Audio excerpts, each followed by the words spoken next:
Pop. A pretty cool looking go-kart with flames on it that only goes 5 kilometers an hour.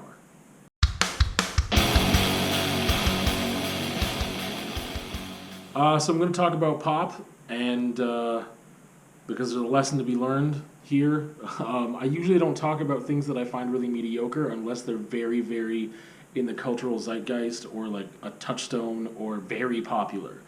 And despite its name, I don't think this is in that category, but there is a reason I want to talk about it.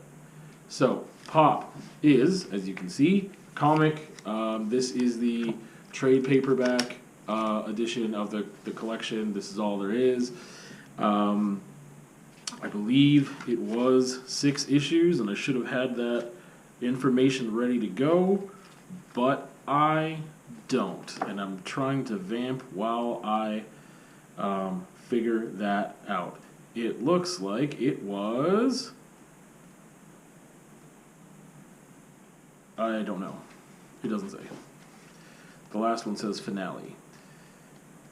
What are we doing here? What is this? 3. Okay, so it might have only been 4 issues, is what it looks like. Anyway, usually I have that information to go, my bad. So it is an adventure, spy, sci-fi, created by Kurt Pyers, Jason Copland, Pete Toms, and Ryan Ferrier. If I mispronounce any names, sorry.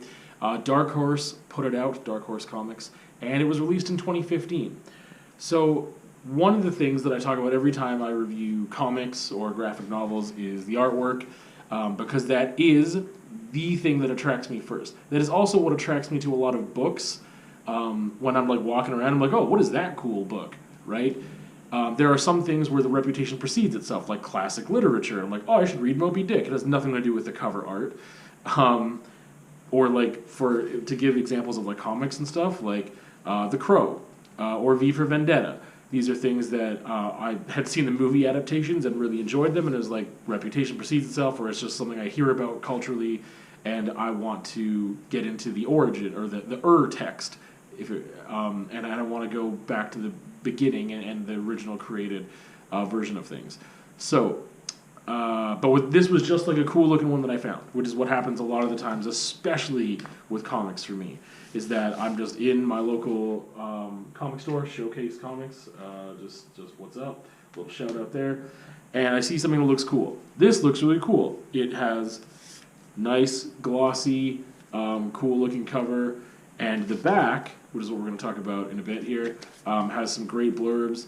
I always, the cover attracts me. I flip through it. So I flip through it and I see, okay, well, one of the things I notice is that the cover art doesn't really represent the interior that much and what I can expect to find inside.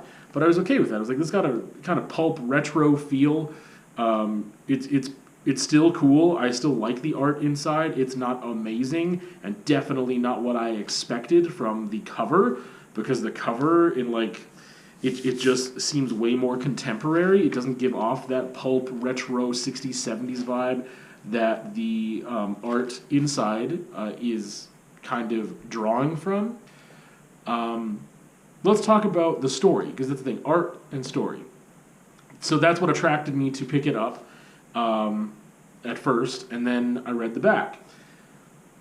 I would say that this is kind of a lackluster adventure and mediocre, just for my adjectives to throw in there. And I actually had a hard time coming up with adjectives for this, and that's the thing. I usually don't review things that are super mediocre, but this taught me something.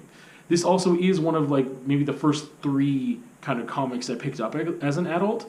Fatale, which I've already reviewed, was one of those ones that really drew me in, and I was like, oh my goodness, comics can be this cool thing. That also, coincidentally, has this noir, retro vibe, but I believe it's done much better.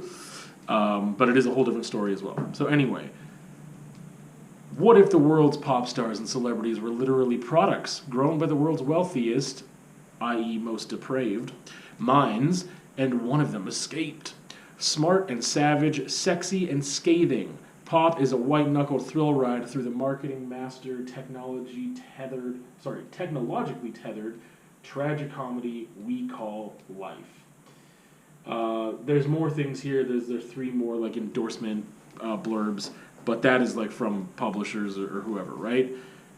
And I mean, like, smart and savage, sexy and scathing. Like, I know that a lot of what they did here was just alliteration, but like technologically tethered tragic comedy.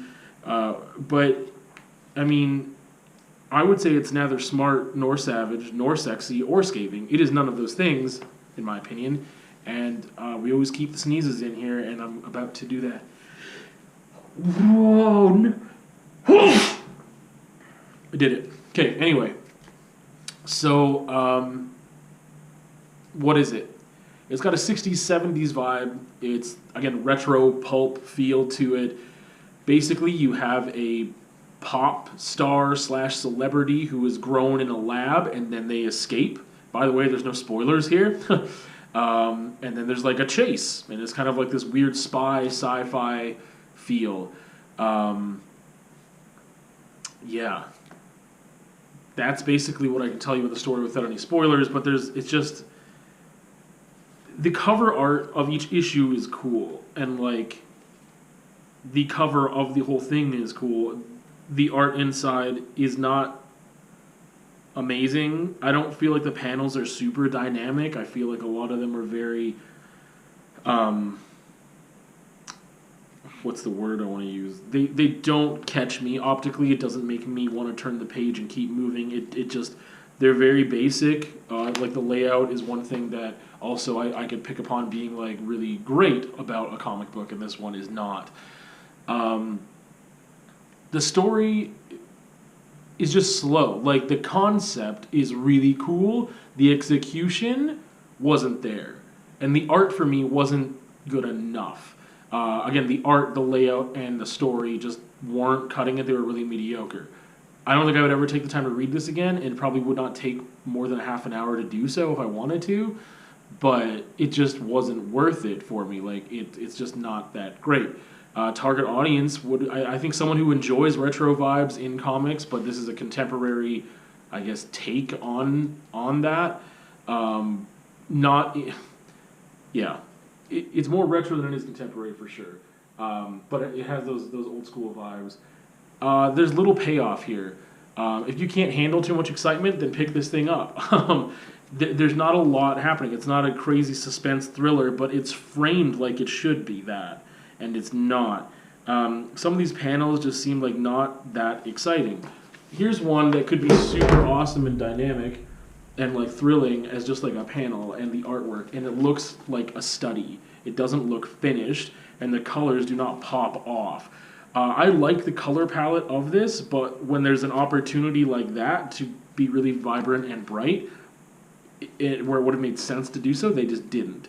And some of the color palette doesn't work for me, I guess. This just looks like ketchup and mustard, the whole page. It wasn't horrible. I don't want to even call it bad, but I guess now that I'm talking about it and looking at it again, it is more bad than mediocre, but it's just not that bad. It's just pretty mediocre, but for me, anything mediocre is kind of bad. If it's not good or great, it's not, I mean, then it's kind of, if you're not first, you're last, right? Anyway, I would say it's not important whatsoever. The concept is kind of cool, and the function that it would serve is a little reprieve from boredom, a little entertainment if you're really bored, and that's hitting around. I would say on my shelf it places mid to low. It's just nothing special. Like, it doesn't have anything special really about it. I would keep it on the shelf just because, again, my personal library is more than just for me, and others might want to check it out. And there's cool moments, but they're just moments and they're not consistent enough. Now, the reason why I said I want to bring this up, when usually I don't review things that are mediocre unless they're really popular, is because this is one of those times where I felt like I don't want to say I got suckered, but it's like buyer beware. I look at the cover, I flip through the inside, I read the back. Now, you can never trust, I mean, they're trying to sell it to you, so saying that it's smart and savage and sexy and scathing, saying that, the world's most depraved minds, and like it gives you like a setup for the plot, but also tells you that it's just sick and super awesome. They're trying to sell it, right? That's their job. You can't trust that. And I think I trusted that a little too much. But the thing is, like, I don't think I would have done anything different. I think, like, I would have looked at it and I would have skimmed, because I don't want to start, like, reading it. I'm not going to know that there's no payoff until I get to the end, and I'm not going to spoil it for myself, right? Yeah. So, but this is one of those things of like, try to be careful, I guess. You can do one thing that maybe I should start doing for my own purchasing habits, and that's going on to Goodreads and looking for reviews without spoilers, because that's a thing you can do. And they might be able to tell you some of these things, like it's not all it's cracked up to be. It's kind of boring, blah blah blah blah blah. Making a more informed purchase is something that I struggle to do because I'm in there in the moment right now, and I see it and I flip through it, and then I'm like, I'm disappointed.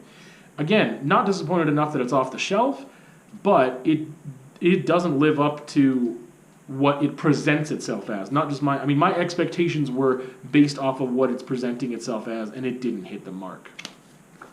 Pop. Not so much.